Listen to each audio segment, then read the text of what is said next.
Dober večer, spoštovane obiskovalke in obiskovalci, prav lepo pozdravljeni. Junija je Slovenska matica na široko odprla svoja vrata dogodkom v živo. V glavnem smo jih organizirali v Ljubljani, včeraj pa smo se odpravili tudi čez mejo v Trst na predstavitev monografije profesor Milana Buffona Etnos in Topos. Nocoj smo zopet tukaj, žal ne v našem atriju, ker pravijo, da se približujejo temni oblaki z severa. Bomo videli, če je res tako. Ampak vseeno v naši dvorani. Minuli četrtek smo otvorili cikel Matica pod zvezdami, ki ga nadaljujemo tudi nocoj.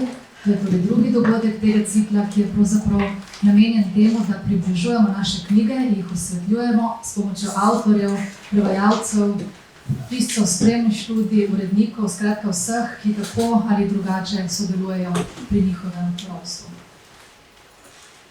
Minuli četrtek smo začeli s Hoteno nevednostjo sodobnega avtorja, filozofa Tomaža Krušovnika. Danes se pa selimo več kot 500 let nazaj v času, v magično renesanso, kot je to obdobje opisal eden naših sogovornikov. Z nami je še pravzaprav sveža stiska knjiga Marsilija Ficina o ljubezni. To je prvi knjižni prevod katerega koli njegovega dela v slovenščino, zato smo ga posebej veseli in seveda upamo, da mu bodo sledili še mnogi drugi. Z nami nocoj pozdravljam nocojšnje sogovornike, prevajalko Mojco Mihelič, dr. Igorja Škamperleta, ki je prispeval obsežno spremno študijo, in prav poseben pozdrav dr. Maku Uršiču, ki ga nocoj pravzaprav prvič javno pozdravljam tudi v vlogi ne samo urednika te knjige, ampak urednika filozofske knjižnice in slovenske filozofske misli. Se pravi, obeh zbirk, ki zelo dolgo izhajate pod okriljem Slovenske matice, na tem mestu pa je nasledil dolgoletnega urednika dr. Tineta Hribarja. Čestitam dr. Uršiču za nastop te funkcije in želim veliko uspehov pri delu. Najbolj neposredno nas bo vzdušje renesanse popeljala glasba. In zelo sem vesela, da je nocoj z nami Boris Šinigoj z lutnjo. Ne vemo, kaj bo igral, ker pravi, da rad improvizira in se prepušča vzdušju, tako da predlagam, da se vzdušju in besedam prepustimo tudi mi. Želim vam veliko užitkov, veselja pri poslušanju in seveda branju te knjige. Hvala lepa, Miljani, za ta lep uvod, nagovor. To današnje srečanje smo si nekaj zamislili kot neke vrste dialog, seveda, pri katerem bom jaz bolj koordinator. Glavna govorca bosta Mojca in Igor, prav prevajalka in pisec spremne besede in seveda, kot smo slišali, tudi Boris z glasbo in vsem trem se zato naprej lepo zahvaljujem.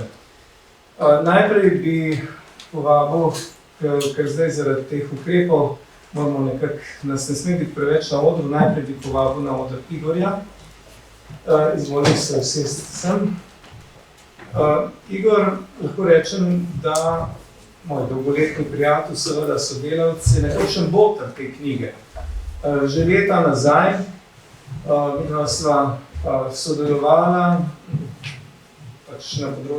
tudi na področju renesančnih študij na filozofski fakulteti in zdaj že skoraj 20 let od tega, odkar smo prevedli v reviji Poligrafi, to je bila, verjetno poznate to revijo, prva dva teksta oziroma odlomke iz prvih dveh tekstov Marsilija Ficina, od treh njegovih glavnih tekstov. Takrat je prevajala Sonja Capuder, pozneje Weiss, danes Weiss.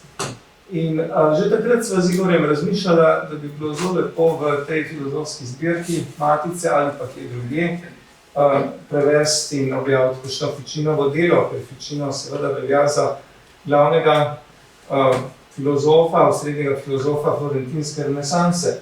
No in vesel sem, da je do tega realizacije tega prevoda in izida te knjige prišlo ravno nekako v času, ko jaz sam tudi prevzemam uredništvo te zbirke. No, zdaj, Igor, bi te prosil, da najprej nam na kratko poveš, nekaj o tem že vemo seveda, kdo je bil pravzaprav Marsilio Ficino, zakaj je pomemben za renesanso in nasploh o tem. Izvolite. Hvala, Marko. Lepo pozdravljeni. Sem vesel, da je Marsilio Ficino en največji v Puzanskem, verjetno največji filozof 15. stoletja, tistega zgodnega obdobja renesanse, izšel v slovenščini. Slovenska matica je prava založba za tako izdajo v filozofski knjižnici, pa se zahvaljujem uredniku Marku, prevajalcu Mojci Mihelič in seveda Slovenski matici in urednici Ljubljani. Ficino je bil sredina in drugi del 15. stoletja, veliki filozof v času, ko v Firencah zacveti tista prava zgodnja renesansa za časa vladavine družine Medičejcev, najprej Cosima, starejšega dei Medici, pa potem Lorenza Magnifica dei Medici. Ficino je bil neke vrste hišni filozof v tem okviru, naučil se je grško, vodil je na pobudo Cosima dei Medici, so ustanovili neke vrste neuradno, ampak tako intelektualno društvo ali pa skupnost, imenovali so ga Platonska akademija, po tisočletjih so želeli obuditi akademijo kot visoko šolo po Platonu. In seveda v tej intelektualni zgodovini Ficina poznamo predvsem kot tistega, ki je prvi prevedel celotnega filozofa Platona v latinščino, iz grščine v latinščino, prevedel tudi celotnega Plotina, ki izhaja v teh letih tudi pri Slovenski matici v slovenščini, pa še nekatere druge novoplatonike, Porfirija, Prokla, Jambliha, pa je prevedel hermetični korpus iz grščine v latinščino, ki ga imamo tudi v slovenščini, pa še nekatere druge manjše spise in seveda te ta velika prevodna dela, ki so že sama na sebi velik zalogaj, vpeljejo tudi to antično grško misel v zahodni latinski svet. Srednji vek Platona ni veliko poznal, tudi teologija se je v srednjem veku upirala bolj na Tomaža Akvinskega in preko Tomaža na Aristotela. Ficino potem v renesansi zaživi to zanimanje za Platona, ker naj bi ta filozofija bolj nagovorila človeško dušo in nek nov način razumevanja človeške duševnosti, bolj dinamičen pristop. Navsezadnje tudi božanstvo so skušali preko platonizma, novega platonizma razumeti na bolj odprt, dinamičen način, sam koncept Boga. No in Ficino je seveda te velika svoje prevode, veliki filozofi, za nekaj pospremil tudi z velikimi daljšimi komentarji.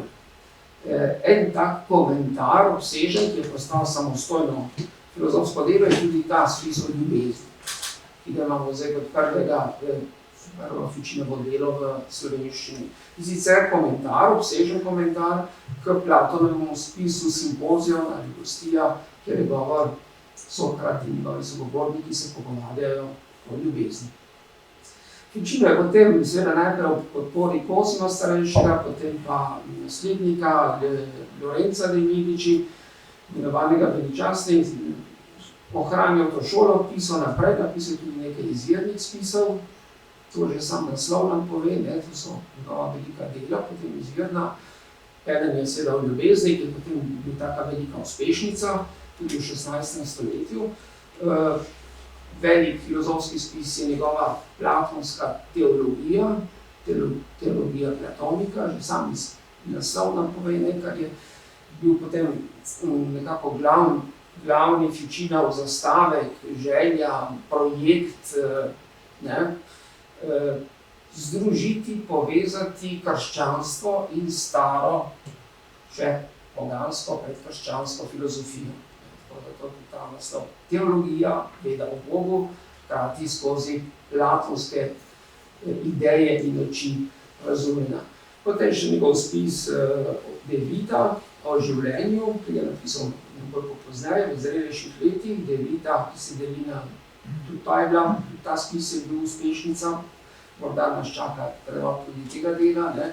Se deli na 3 dele, De Vita Sana, De Vita Longa in De Vita Celitus Comparanda, se pravi o zdravem življenju, o dolgem življenju in o življenju, De Vita Celitus Comparanda, o življenju, ki si ga nekako odkupimo, pridobimo od neba, v smislu astroloških konjunktur. Tako da Ficino se ves čas giblje tudi na tem je pravzaprav njegova inovativnost, posebnost na nekem takem mejnem področju med krščanstvom, bil je sam krščanski mislec in po znejših letih se je tudi posvetil v duhovnika, hkrati navdušen nad antično mislijo, tudi predkrščansko, pogansko mislijo, iskal izvirne vire božanskega razodetja in hkrati nek holistični mislec, kot bi rekli, ker je njegov koncept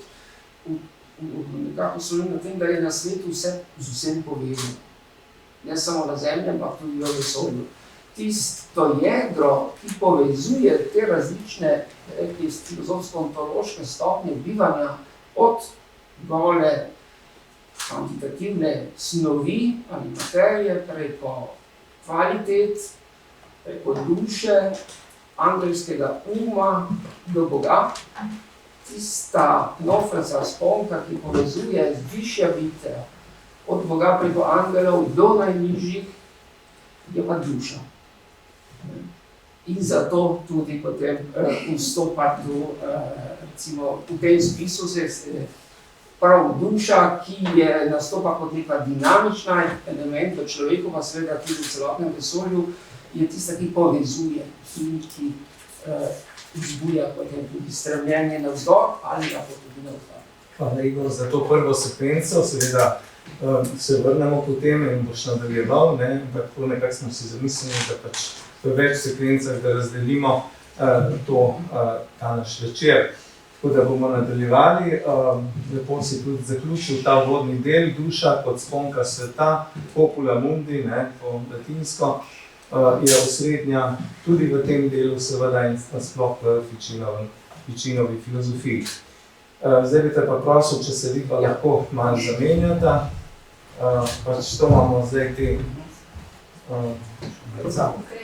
ukrepe oziroma pravila, tako da moramo biti na 1 meter razdalji. No, Mojca Mihelič, mislim, da jo vsi poznate, večina tukaj je dolgoletna, dobra, ena naših najboljših prevajalk na področju teoretske literature. Midva že dolgo sodelujeva od prevoda Mirča Eliadeja, zgodovina religioznih verovanj in idej, pa potem tudi v tej zbirki, filozofski zbirki Matice, Mojca prevedla že eno zelo zajetno in težko delo, in sicer kozmološke dialoge Giordana Bruna. Sodelovala sva tudi pri mojih lastnih knjigah, ki jih je brala kot pač jezikovno pregledala in mi marsikaj dobrega svetovala. Tako da, Mojca, hvala seveda za to, da si prevzela ta težek prevod, to ni lahek prevod. Mogoče preden ti začneš, ali pa če ti to razložiš potem naprej, ta odnos med latinsko in italijansko verzijo samega teksta, namreč v renesansi sta obstajali 2 verziji, prva je bila latinska, ampak pravzaprav italijanska, po kateri je ta prevod nastal, Mojčin je pravzaprav v nekem smislu celo bolj avtentična, ker je sam Ficino je marsikaj iz tiste prve, še deloma delovne verzije, pravzaprav drafta, bi danes rekli, je marsikaj popravil potem, boš popravil. Torej, izvoli, najprej mogoče malo o tem prevajanju, potem pa še. Ja, to, da smo se lotili ker se snema, zato priprosil. To, da sem se sploh lotila tega prevoda, je kar malo trajalo, ker sem v prvem prebiranju italijanskega teksta sem se prvo strašila, sem rekel, se to nekaj kitajščina, kaj se to. No, mislim, ni bilo tako hudo, ampak verjetno sem v takej situaciji, ko bi kot prevajalec, ki bi mi dal nalogo, ne prevede, recimo Kreljev pridil. Tudi tišče, in začetka res sem debelo gledaš, ne, ker si ta starinski jezik ti le ni čisto domač, ne, in se res loviš. Ne. Tako sem kar nekaj časa malo brala, malo rekla, to konca ne bo zate. Potem pa se da nič, treba je probati, ne, poskusiti nekaj začeti prevajati, pa bomo videli, ne. Če bom se lahko prebila čez kakšnih 10-20 strani, potem bo šlo najbolj tudi naprej, če pa to ne bo šlo, potem pa najboljš, da rečem hvala lepa, ne, in naj se s tem skupine do krepkejši. No, potem sem res tega, to sem tam nekako lansko zimo, sem nekako to začela poskušati. Potem sem videla, da nekako bi najbrž kar šlo, ne. Potem je prišel ta COVID s svojo karanteno, ki je prav blagodejno vplival na ta prevod, kar naenkrat ni bilo nobene motnje. Vse, kar sem imela, kar me je zmotilo, je bilo recimo 3-4 odhodi na mesec do trgovine v Koper, drugače pa sedim doma in kaj, zdaj boš gledal v zrak, nekaj je treba pač početi. Tudi zunaj še ravno ni bilo kaj dosti dela, ker je malo zgodna pomoč bila. Tako da se pač zajtrkuješ, se usedeš in sediš. Mojca, ti si potem, če lahko samo mogoče eno vprašanje, ne, da navežem na to, ker nismo še čist izčrpali te teme med italijanskim pa mož. Ti si tudi primerjala italijanski in latinski prevod, mogoče to zanima. No, najprej moram povedati, da sem pač med to ljubljansko karanteno prevod Gorodom že končala, no, tako je to. Žal si mi ti latinski tekst poslal precej pozno, v bistvu sem že skoraj bila pri koncu.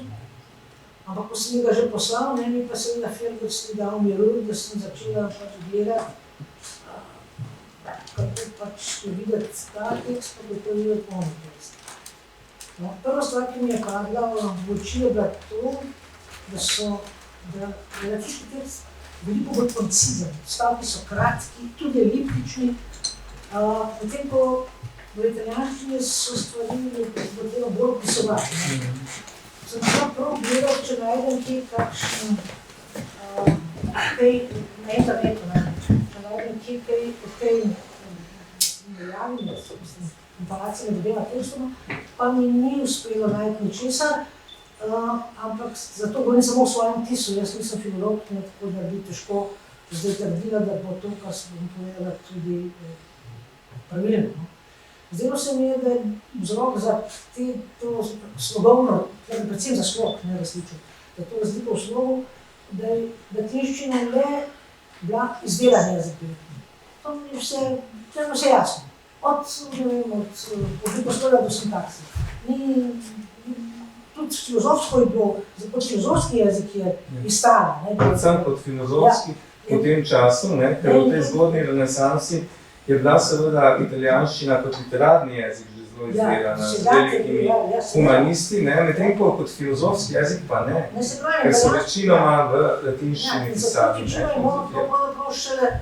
Šele tudi Dante v monarhiji pisal v latinščini, ne v italijanščini. Ker pogovorni jezik za literaturo se da hitro nekako verjetno prilagoditi, uporabiti, tudi se lahko da izmisliš, ker po svoje narediš in vse v redu. Filozofski jezik je pa bolj kako bi rekel, bolj natančno reči, moraš krsti nekaj, bolj matematiki podobno na en način. Ker pa nimaš kaj dosti se zmišljati, moraš povedati misl dosti koncizno. In tukaj pa se odkaže večino malo lovil, zato tudi katera se malo ponavlja, ki je v latinščini povzemno eliptični stavek, da je stvar jasna, tukaj pa je to malo razvlekel, pa malo opisal, pa to, da je nekako bil prepričan, da je podal tisto misel, ki jo je pravzaprav hotel. To me je najbolj presenetilo, tako da potem sem se lotila in sem šla spet od začetka do konca primerjati oba teksta, pa moj prevod zraven. In mi je pri marsikateri zagati, mi je ta latinski tekst bil kar veliko pomoč. Že prej, pa mi je dostikrat pomagal tudi Hasejev nemški prevod iz začetka prejšnjega stoletja, ki sem ga našla na internetu. V angliški pa manj, oziroma ameriški tisto je prevod, ne bil verjetno, ja, ki sem ga dal, tisti je pa Amerikanci prevajajo pa bolj tako, kot bi delali malo znova, skoro komentiramo, bolj kot prevod. Ja, no, mislim, ne samo tako, no, masi daj, kad je tukaj komplicirana stvar, jo povedal, bolj obnovijo, pa še spod komentirajo, kar poznati, ne. Tako da to ni... Vse sem jo neusmiljeno priganja, veš, zaradi tega je samo imel to nehvaležno vlogo. Ne, sej se bomo vrnili nazaj. Mogoče še to, ne, da naj dodam, da Mojca je potem v fusnotah, v opombah pod črto, je na tistih mestih, kjer se oba prevoda vsebinsko razlikujeta, je navedla še latinski prevod, kar je zelo v redu, ne, za bralca. Pa še to bi dodal, da kakor mi je znano, mogoče pač to, pa tudi Igor mi je tako nekako rekel, da večina sodobnih prevodov v sodobne jezike sledi temu italijanskemu. Se pravi, to je nekak referenčen prevod, ne. Sicer pa, kot veste, ne, mi pač zdaj včasih se prevajajo pač prek nemščine in vse mogoče, ne, ali pa angleščine, danes prevajamo prek izvirnih jezikov, ne, ampak tukaj sta izvirna jezika oba. Tako da se boš vrnila, veš, ne ujdi, prosim. Sami tehniki, mučenje s prevodom je to glasno. Zdaj mislim, da smo zreli za eno glasbeno točko, še to bi povedal, prideš nazaj. Hvala.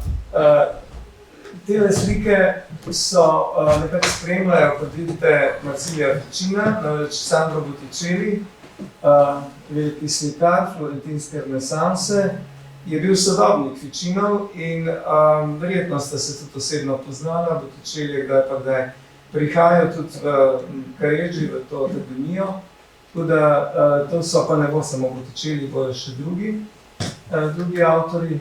No in zdaj pa prosim prijatelja, kolega Borisa. Izvoli.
Boris. Glasba.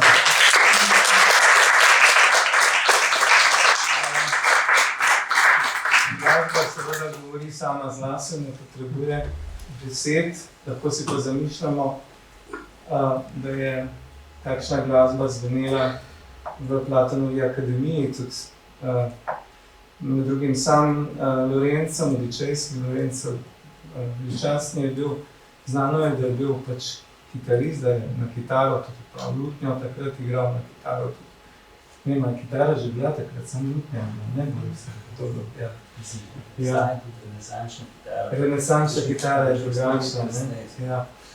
A bi nam lahko sam še to povedal, kdo je skladatelj te skladbe? Ja, v bistvu sem zaigral Taster Dekorde, kar pomeni preizkustrom. Preizkustrom? To je pravzaprav že nekaj vrste fantazija. Indijci še danes recimo oglašujejo glasbilo, tako da začnejo nam improvizirati in potem se glasi in tako so znažijo renesansi tudi. Tako da, potem sem pa pač improviziral malo na Jospin Deprejo šanson Mille Regrets, ki je bil tudi zelo priljubljen. Drugače pa ta glasba bo malček mlajša od časa. Fičina, mislim, da je on Mojs prines Liro sabo. Liro, ja. Ampak kazalni drž sem se dožil. Je zelo lepo. Se vrnemo v glasbi, hvala, zdaj bi pa spet prosil prijatelja Igorja, da nadaljujemo. Torej, zdaj gremo pa bolj k nekim izbranim temam, prav dosti jih ne bo, ker je zaradi časovne omejitve. Ampak eno od tem, ki je ključna v tej knjigi in tudi ne samo v tej knjigi, ampak nasploh v renesansi, je odnos med dvema vrstama ljubezni, med dvema, Marsilio Ficino govori o dveh Venerah, se pravi, gre za čutno in recimo temu duhovno ljubezen.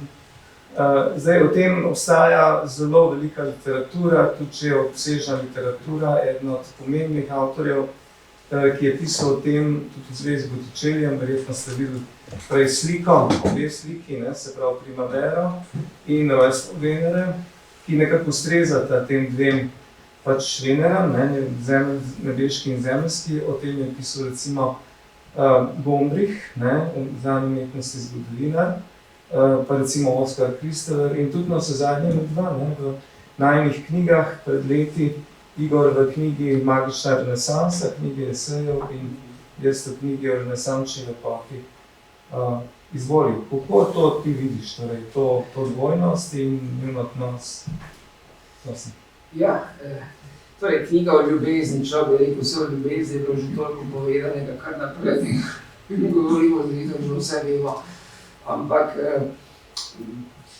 ni dolgočasno branje, veste, to nas pritegne, čeprav je tudi jasno, to je 500 let od tega, to je razmišljanje o ljubezni v času pred Freudom, pred Bataillom, pred modernimi oblikami govora, ampak Ficino sam se to že tu v samem predgovoru na začetku, to na ljudi res se zgodi tak simpozij, kar posnema tudi obliko Platonove gostije ali simpozija, 7 govorov, 9 nastopajočih, tako kot nastopa tudi v Platonovem tekstu. Seveda, govor je pa jasno Ficinov nekoliko bolj modern in posodobljen, kakor v sami antiki, in pravi že na vsem predgovoru Ficino, bom kar povzel, pravi, tiste stvari, ki jih smrtniki običajno delamo dolgo časa, jih nekako izpilimo in jih potem začnemo delati vedno bolje. Tisto, kar ponavljamo skozi leta, smrtniki kakšno stvar, ki jo običajno delamo dolgo časa, delamo vedno bolje. Žal pa to ne velja za ljubezen. Vsi na nek način ljubimo, tudi dolgo časa, kar naprej, ampak vsi ljubimo slabo. In bolj ljubimo, slabše nam gre. In če komu na 100.000 gre ta stvar tudi dobro, si sam niti ne verjame. Ker vsi to delamo, ponavadi bolj kot to delamo, bolj delamo slabo. Zakaj je tako? Zato, ker te stvari narobe razumemo. In potem upelje svoj pogovor o ljubezni. Seveda, ta govor o ljubezni pri Fičinu je umeščen v neko metafizično strukturo, vesolja, stvarstva, bi lahko rekli. Se pravi, človek ljubi in ker nas v tem vzdržuje Eros. Sam razčleni seveda tudi dva koncepta boginje ljubezni, Afrodita ali Venere. Eno je usmerjenost navzgor, nebeška Venera, ki niti nima matere, pač se rodi iz morske pene oziroma od Saturna in usmerjena preko svojega Erosa, spremljevalca, vzgib človeka navzgor iz čutno fizične realnosti k duhovni. Druga Afrodita z njenim Erosom je pa iz mitologije, či Zeusa in Dione pa usmerja seveda na gib človekove strasti, ljubezni k čutnemu, fizičnemu, stvarnemu, zemeljskemu svetu in tudi njen spremljevalec Eros. Razčleni tudi obe ta principa na nek način, človek je seveda vmes, v vsakem obeh Veneri sta dobri, Fičino reče, ne gre za to, da bi on moraliziral, ena je boljša, ker nas usmerja navzgor, ampak obe sta v principu dobri. Zakaj? Zato, ker je ljubezen tista osnovna moč, energija, sila, nagib, ki stremi po lepoti. Lepota v fizičnem svetu, v našem vesolju, pa je odsev, je čutni odsev, tudi glasbe, preko vida, preko sluha ali preko uma, to so tiste tri temeljna aparata zaznave po Fičinu, von, tip, okus, recimo malo manj štejejo, medtem ko vid, sluh, umevanje pa so tista višja aparata, ki je... Mogoče bi te rad tle neko vprašanje, če dovoljiš to, da malo dinamiziral. Zdaj, mogoče je ravno tudi v tem nek problem, recimo, ne samo Marsilija Fičina, ampak nasploh platonizma, ki je meni osebno kot filozofija najbližji, ampak seveda, po drugi strani je ravno ta tipologija čutov, o kateri si govoril. Se pravi, to se potem v filozofiji naprej vleče vse do Hegla, ki pravi, da so spoznavna čuta sta samo dva za Hegla, se pravi vid in sluh, medtem ko preostali trije čuti pa niso, tip, okus in von.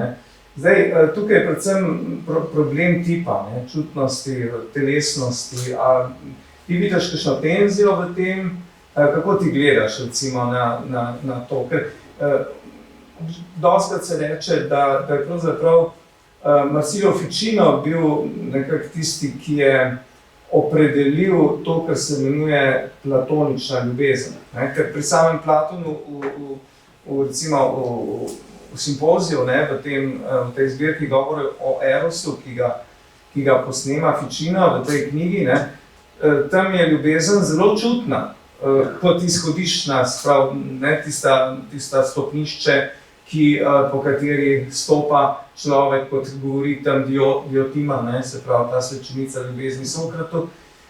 Medtem ko tukaj je pa precej bolj eterična. Zdaj, kako je to v odnosu do renesanse? Vsezadnje renesansa je bila zelo čutno obdobje, je na novo našlo čutnost, telesnost. Kako ti gledaš na to? Ja, jaz mislim, da je prav tako, da je do končnega odgovora na to dilemo, ki si jo izpostavil, ni.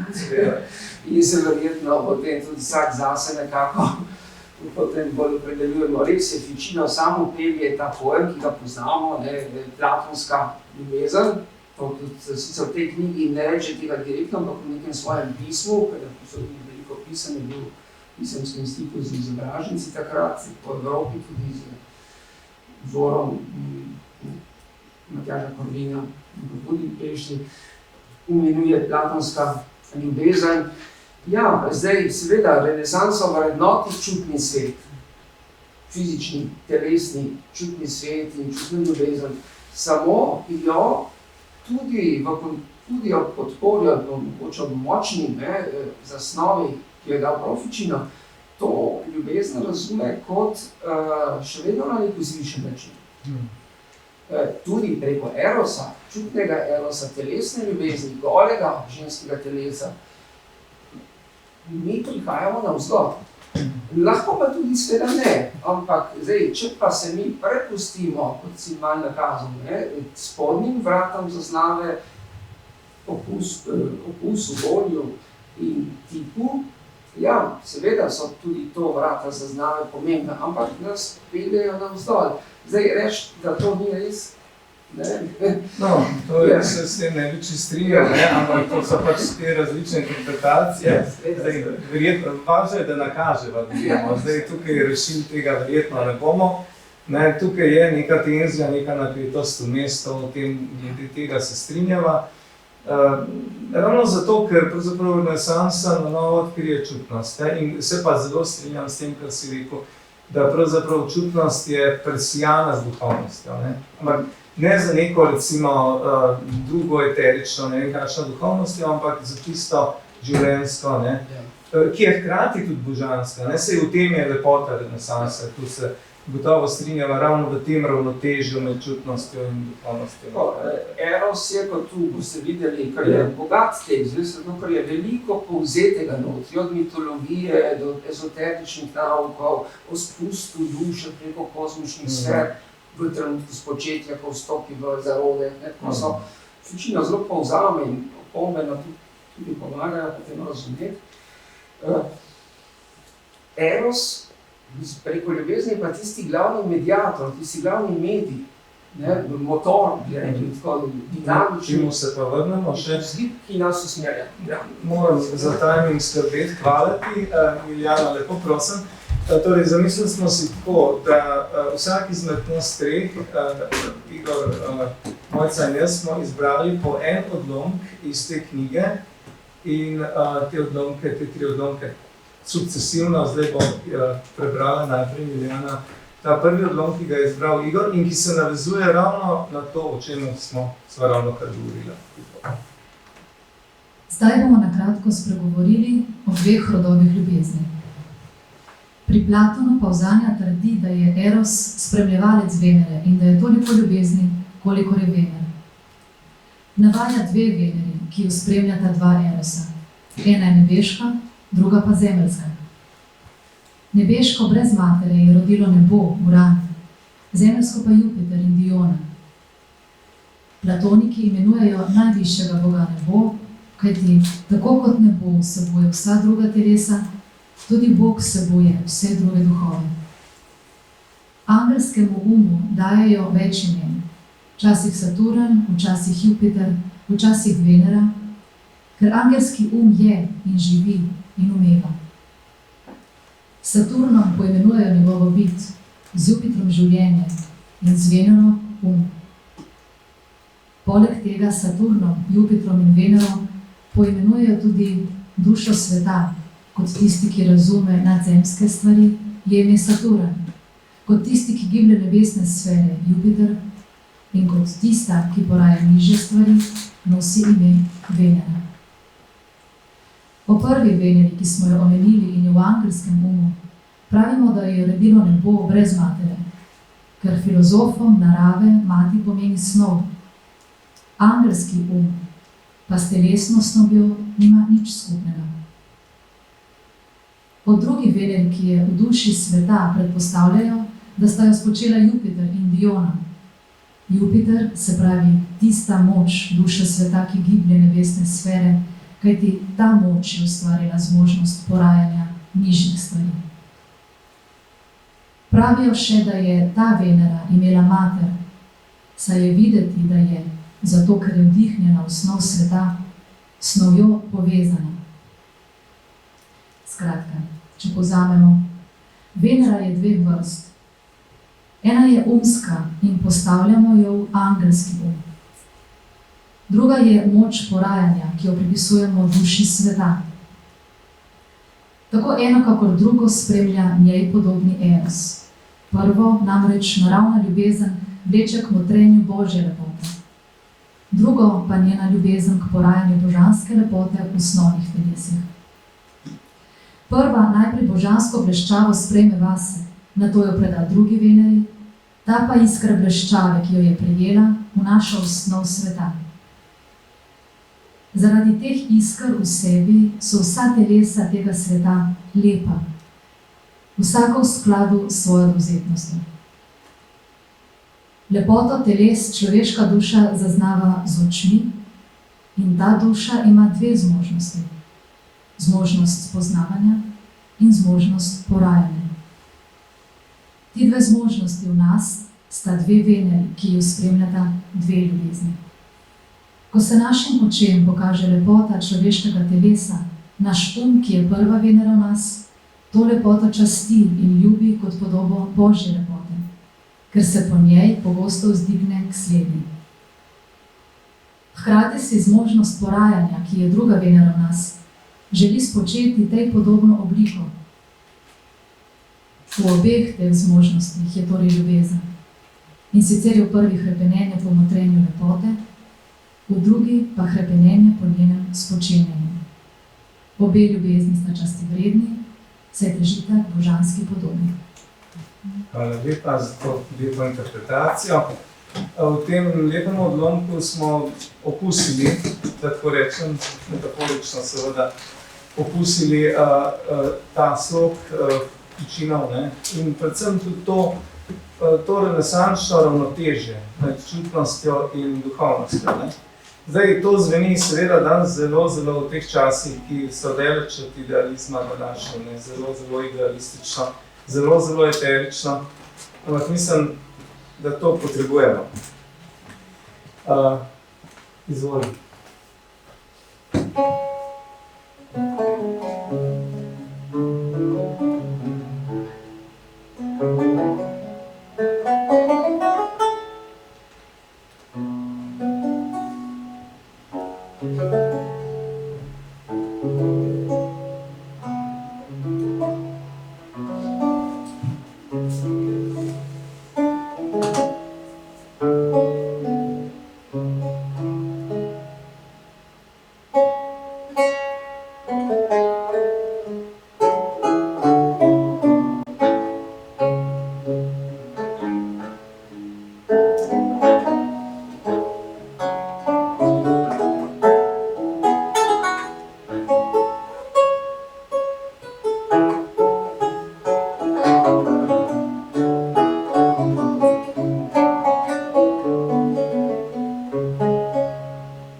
Hvala, Boris.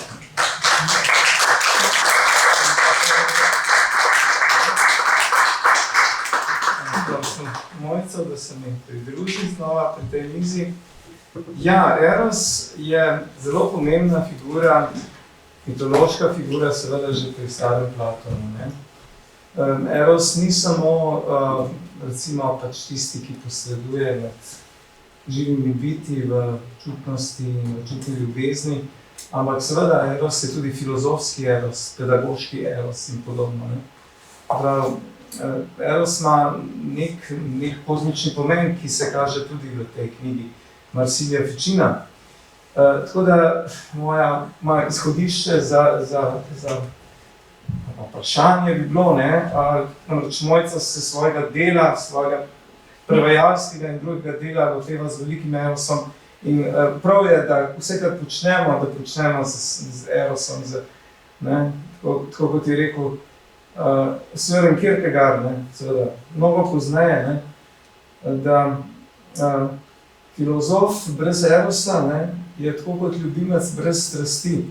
On je govoril takrat o paradoksu in podobno. In dejansko Eros je prisoten v vsem našem početju, če je kaj vredno to početje, se strinjaš? Jaz sem izbral odlomk, ko si rekel, naj izberem en odlomk, mi je najprej padel na misel prav odlomek, ki govori o tem, da je Eros mojster in učitelj vseh veščin in da pravzaprav brez njega ne bo nič, če na kratko povem. Ker nihče ne more napraviti nič pametnega in dobrega, če tega ne počne z neko strastjo, z neko ljubeznijo, z nekim veseljem. Najbrž, da ni uspešnega človeka na svetu, ki je uspel s tem, da stvari, ki je počel, ni malo. Mislim, da je to malo, če je kakšen tak, velika izjema. Ampak ravno zdaj lahko beremo, da gre Musk v vesolje in da je to njegova otroška želja. Zaradi tega je najbrž tudi obogatel, da si je zdaj lahko raketo kupil in se bo z njo, oziroma naredil in se bo z njo lahko popeljal v vesolje. Hočem reči, pa ni treba, da si ravno zdaj tako strašno uspešen, kot so ti, ali pa da si ravno Nobelovec, ampak mislim, da pri vsakdanjem delu je tako, ali nekdo, če ne vem, okoplje gredico, recimo, pa je najbrž ne zato, ker tega ne mara početi. Če drugega ne, pa počnemo kakšne stvari že zaradi tega, ker imamo vsega ravno toliko radi, da nam ni vseeno, kaj damo z rok. Mislim, da je bilo to v glavnem na kratko povezano. Mogoče bi Biljana prebrala, da bi izbrali odlomstvo, pa potem po branju še kaj poveš, če imajo. Po vsem tem nam ostaja, da pojasnimo, kako je Eros učitelj in vladar vseh veščin. Da je učitelj veščin, bomo razumeli, če upoštevamo, da nihče ne more iznajti ali se naučiti nobene veščine, če ga ne žene užitek v iskanju resničnega. Če tisti, ki uči, ne ljubi učencev in če se učenci nauku ne posvečajo z ljubeznijo. Pravimo mu tudi vladar in vodnik veščin, kajti stvaritvam veščin da popolnost samo tisti, ki ljubi tako stvaritve, kakor osebe, za katere jih dela. Dodajmo, da mojstri v nobeni veščini ne iščejo nič drugega kot ljubezen. Povej mi zdaj, na kaj drugega gleda zdravilstvo kot na to, kako doseči, da 4 telesni sokovi postanejo prijatelji in naklonjeni drug drugemu? In katera živila in zdravila ljubi narava? Pri Eriksimahu spet najdemo 2 ljubezni, ki jo je prej opisal Pausanias. Nebeško in zemeljsko, kajti skladna zgradba telesa čuti zmerno ljubezen do zmernih stvari. Neskladna pa čuti oni nasprotno ljubezen do nasprotnih stvari. Prvemu pustimo delati po njegovo, drugemu pa tega nikakor ne smemo dovoliti. Tudi pri borilni veščini in drugih telesnih igrah moramo ugotoviti, kakšen je telesni ustroj in katere vadbene načine in kibe zahteva. V poljedelstvu kakšna prst in katera semena in kakšno obdelovanje ustrezajo, kakšno nego zahteva vsako drevo. Istega se držimo v glasbi, njeni mojstri raziskujejo, katera števila, kateri toni se bolj ali manj ljubijo med seboj. Tudi med zvezdami in 4 prvinami obstaja nekakšno prijateljstvo. In to preučuje astrologija. Tudi tu najdemo obe ljubezni, saj med njimi obstaja obvladana ljubezen, kadar se z vzajemnim posojanjem lastnosti mirno ujemajo, in tudi neobvladana ljubezen, kadar katera med njimi preveč ljubi samo sebe in druge zanemarja. Prva ima za posledico prijetno jasnino zraka, mirnost vode, rodovitnost zemlje, zdravje živali, druga pa ima ravno nasprotne posledice. Isto lahko domnevamo pri drugih veščinah in če povzamemo, lahko sklenemo, da je Eros vsemu usmerjen, povzročitelj in ohranjevalec vsega, vladar in učitelj vseh veščin.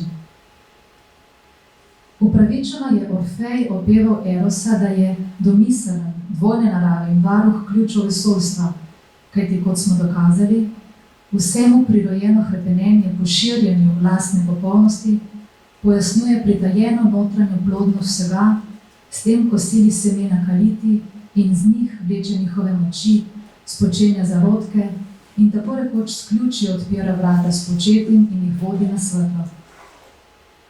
Zaradi tega so si vsi deli sveta kot stvaritve istega mojstra in udje istega ustroja po biti in življenju podobni in povezani z medsebojno ljubeznijo. Upravičeno torej lahko rečemo, da je Eros večni vozel in ves sveta, neomajna podpora njegovih delov in trdi temelj vesoljnega ustroja. Mojca, glede na to, da si bila prej krajša, bi pa jaz na to navezal, na ta odlom, o Erosu, in bi te tako lepo vprašal, ti si že dolga leta prevajalka. Tudi Ficino je bil, kot smo slišali, prevajalci s grščine v latinščino, prevedu temeljna dela. Zdaj, kaj je Eros, glavni Eros pri prevajanju? Torej, čisto, recimo, osebno svojega stališča. Tega ne pravno prevajajo ljubezen, ampak kaj je? Kaj te navede, recimo, ker to te vodi pravzaprav tekst, sam jezik. V gimnaziji mi je bilo najbolj všeč, ko smo pri matematiki obravnavali problem. Kako boš naredil enačbo, to se mi zdelo najbolj zanimiv del zadeve. In to mogoče ta mikavnost zapletenih ali pa malo težkih stvari je pravzaprav to, kar me vleče. Ne moram reči, zdaj je to ljubezen, je najbrž, tudi Firbec je naslote ljubezen, zvedavost je dogovor ljubezen, do odkrivanja nečesa novega. Radovednost, filozofija kot zvedavost, filozofija. Pa Firbec. Firbec. Tako da mislim, da je to glavno. Potem, ko pa enkrat se tem, mogoče nekaj za to odgovarjajo ti strici iz prejšnjih stoletij. Ja. Sem tudi jaz iz prejšnjih stoletij. Ja, se smo. Marsikdo od nas. Mogoče je to tako skupaj. Ampak hočem reči, da potem se tega lotiš in pa kdo bo koga, tudi malo tekmovalnosti domoče. Kaj vem, mogoče zato, ko sem športnica, je to tudi v meni nekaj tega. Potem znam pa tudi ravno toliko te, kako bi rekel, neušadnosti, no res ljubezni same sebe, čisto sebe pa res nekaj da razrok. In do jezika, jezik, zelo zapletena formula, bolj kot marsikatera matematična. To je orodje, ki ga zmeraj znova raziskuješ in zmeraj znova več ne veš, to je neverjetno dolgo. Včasih moram gledati v mizo, mogoče gledati v slova še enkrat. Zdaj imamo Google.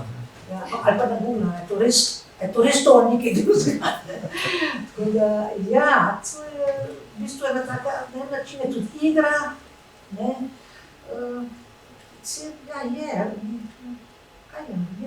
kdo bo koga.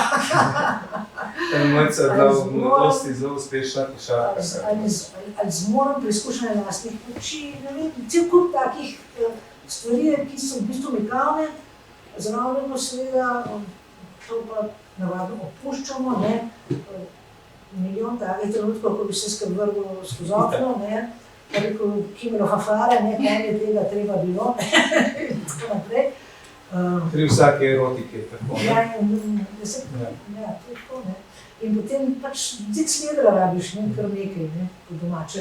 Lepo po slovensko povedano. Mojca je pred tem, pred leti, takrat so tudi sodelovala, prevedla, kot sem že omenil, Brunove kozmološke dialoge.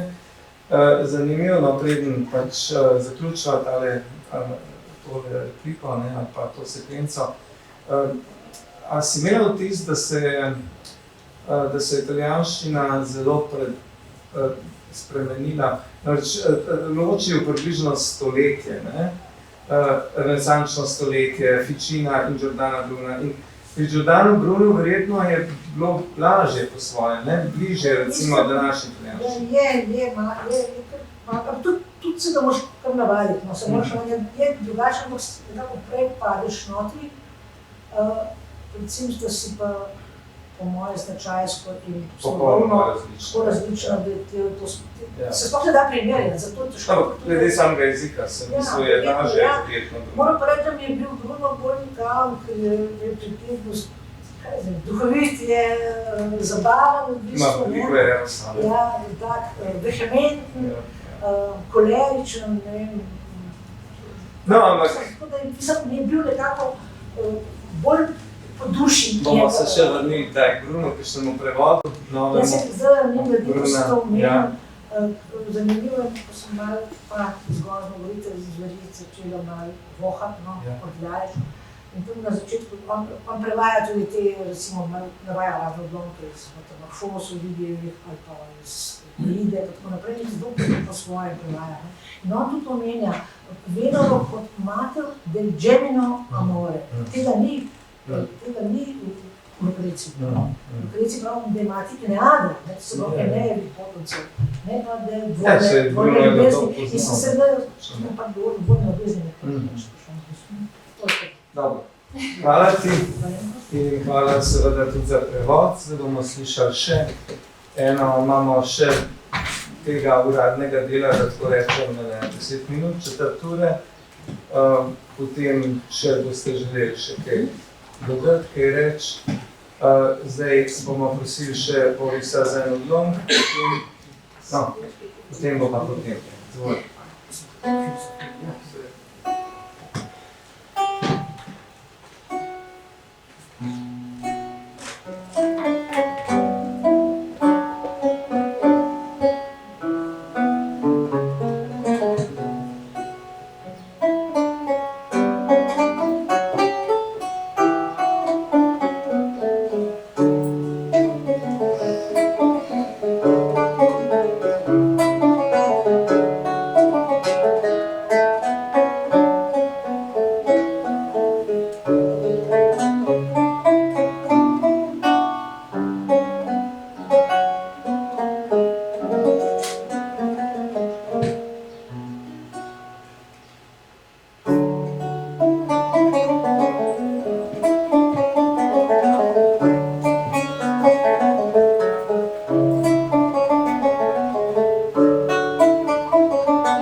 prišli smo do zadnjega odlomka, ki ga bo prebrala Miljana, ki sem ga izbral jaz.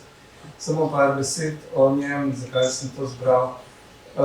Ficino je poleg filozofa seveda tudi teolog, oziroma teologija in filozofija se pri njem zelo tesno prepletata, predvsem v njegovem glavnem delu, ki ga je omenil že Igor, teologija platonika. Nedvomno je seveda kristjan, še pred razcepom na protestantizem in katolištvo. Je pa to renesančno krščanstvo, filozofsko, predvsem filozofsko renesančno krščanstvo pri Ficinu zelo odprto. Se pravi, to je daleč od neke dogmatike in vase zajema tudi najbolj žlahtno dediščino stare antike. Med drugim bi lahko rekli, da je to neka filozofija ali pa tudi deloma religija, bi lahko rekli svetlobe. In duša je v središču, ampak duša vodi navzgor, k angelu in k Bogu kot svetlobi. In tukaj bi jaz se ustavil in bi prosil Miljano naj prebere še ta odlomek iz 6. govora, je to proti koncu. Vidiš obliko telesa. Povej mi, hrepeniš, da bi videl tudi podobo duše? V mislih odstrani z telesne oblike težo snovi, pod katero je pokopana. Odstrani tudi meje mesta. Pusti preostalo in že si našel podobo duše. Bi rad našel tudi podobo angela. Odstrani zdaj z tiste oblike ne samo prostorske omejitve, ampak tudi minevanje časa in pusti mnogodelno sestavljenost, pa jo takoj najdeš. Hočeš videti lepoto Boga? Odvzemi še mnogodelno sestavljenost oblik, pusti popolnoma enostavno obliko in v hipu bo pred teboj podoba Boga. Rekel mi boš, kaj pa mi ostane zdaj, ko sem odstranil te 3 stvari? In jaz ti bom odgovoril, da si ne vedneš, če verjameš, da je lepota kaj drugega kot svetloba. Lepota vseh teles je sončna luč, ki jo vidiš omadeževano z omejeno trojico, to je z mnoštvom oblik. Ker jo vidiš opodobljeno s številnimi barvami in liki, s prostorsko zamejenostjo in spreminjanjem v času. Odstrani oporo, ki jo ima ta luč v osnovi, tako da z izuzetjem mesta obdržiš drugo dvojico, mnoštvo in čas. Lepota duše je natanko takšna. Odstrani zdaj še imene časa. Pusti preostalo mnoštvo in ostala ti bo presvetla luč, brez mesta in gibanja, vanjo pa bodo vtisnjeni pojmi vsega. To je angel. To je angelova lepota. Naposled odstrani tudi število raznih idej, pusti enostavno in čisto svetlobo, podobno svetlobi, ki vztraja v sončni obli in se ne razliva navzven. Zdaj nemara doumeš lepoto Boga, ki druge lepote presega najmanj toliko, kolikor tista v sami sebi ostajajoča čista, ena in neoskrunjena sončna svetloba presega sončni sij, ki je razpršeno, razsuto, motno in zastrto razliva po meglenem zraku. Vir vse lepote je torej Bog, Bog je tudi vir vse ljubezni. Hvala.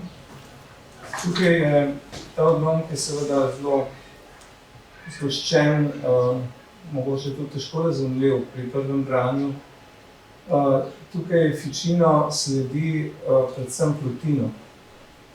Plotinovi viziji, tej mistični filozofiji, pravzaprav unsko-mistični. V bistvu tu ne gre za neko mistiko, kot pozneje pri nekaterih krščanskih mistikih, pozneje v obdobju baroka in tudi še prej, ampak za neko mistiko, ki je pravzaprav vrh te lestve, filozofske lestve. In pri Plotinu je tudi seveda značilen ta postopek, da tako rečem, odmišljanja, odvzemi. Se pravi, to odvzemi mogoče ni najboljši izraz, ampak zelo težko je najti pravi izraz za ta pojem. Odvzemanja, odvzemi množstvo, odvzemi obliko in prideš do čiste svetlobe, ki je najvišja lepota. Potem je v ozadju, ampak seveda je to nek krožen proces. Iz tega odvzemanja se potem vračaš nazaj k množstvu in nazaj k svetu. Tako da na tak način lahko to razumemo. Tako, zdaj... Mogoče nekaj približaš lahko s tem, ko govori, kako o ideji te stavbe, ne? Stavbe, ja, tudi, ja. Kako vzameš stavbe, so njena materialnost, ne? In ostane samo še ideja, ki je bila v arhitektovi duši, no? Seveda, ampak spet zauzema. Krožen proces je, dvosmeren zmeraj, tako eno kot množstvo, to je pri Plotinu, grede Plotin, izhaja v slovenščini, prevaja ga Sonja Weiss, s katero sodelujejo zelo tesno pri urejanju teh zbranih spisov. Prihodnje leto izide zadnji del, tretji del, najobsežnejši, tako da bomo imeli prihodnje leto celotnega Plotina, zelo pomembnega misleca, ki je pri nas in nasploh v svetu je bil dolg časa premalo znan, oziroma niha, v določenih obdobjih bolj, v drugih manj, v času renesanse. Lahko rečemo, da je Marsilio Ficino celo v marsičem bližji Plotinovemu platonizmu kot pa Platonu. Tako, potekla je debela ura, se pravi ura in četrt. Zdaj, morda, če ne bo noben, ampak gotovo bo kaj kdo vprašal ali pa kaj dodal. Sicer bomo prosili za nek končni takt Borisa, ampak še pred tem pa izvolite, če je kakšno vprašanje, seveda predvsem prevajalki, pisci spremne besede, tudi meni, izvolite. Kakšna misel, pripomba še v zvezi s tem, kar smo rekli. Skušali smo malo pričarati to pač neko celovitost renesanse, ker renesansa je en celovit čas. Ne gre za to, da bi idealizirali renesanso. Jasno, takrat so bili tudi hudi boji med raznimi klani, tudi v Firencah, v tem času med Medičejci in Pavci in tako naprej.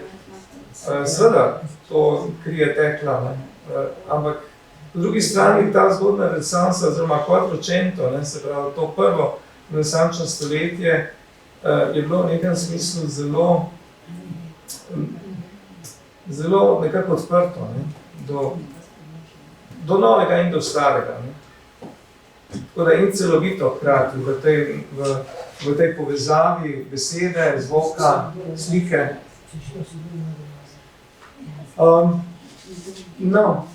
Če ni nobene, pa mogoče še lahko potem bolj v postfestu, kjer pogovorimo, bi pa prosil potem še Borisa za eno, je bil prej tisti Dolman? Bi prosil še za eno. Francesco da Milano, ki so ga imenovali Il Divino, slednjega Michelangela. On je bil pač mojster polifon improvizacije. Tudi če so vsi klepetali, se on en pot vsega, da sam zase začel igrati, so čez nekaj pol ure vsi hitem razočarani, ki še to obstaja, pričevanje. Koliko Orfeja?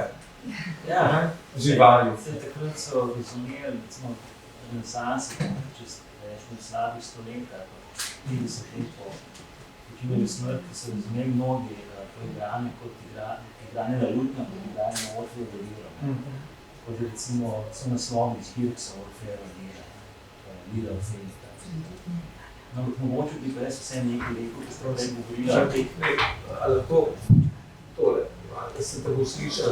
Prej se govorila o teh čutih, recimo skozi glasno razmišljanje o tem, je zelo drugače vrednotil ta dotik.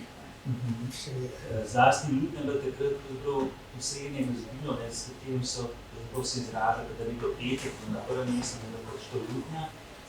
In ljudnjo se tako igra, da se kot z blazinicami neposredno dotikaš strun, nimaš nekih umestnih tip kot pri čembalu, recimo nimaš loka kot pri godalu, ampak gre prav za to, da gre meso na, se pravi, prsna jagodica na struno, in oni se razumeli, da prek tega pride tako rekoč človekovo bitu neposredno dotik med samo srčiko glasbe in pa glasba pa itak prihaja značutnega občutka in se vrača.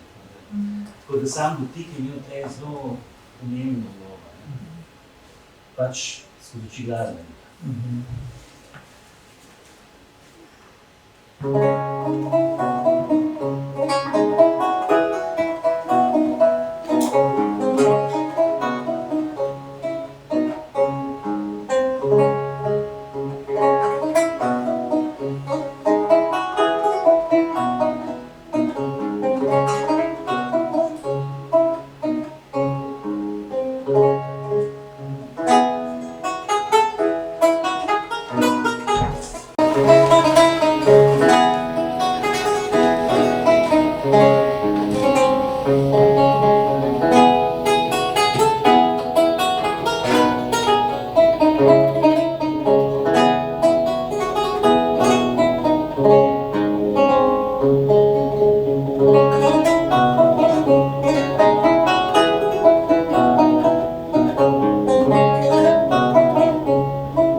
S tem bi zaključili, hvala vsem, da ste prišli.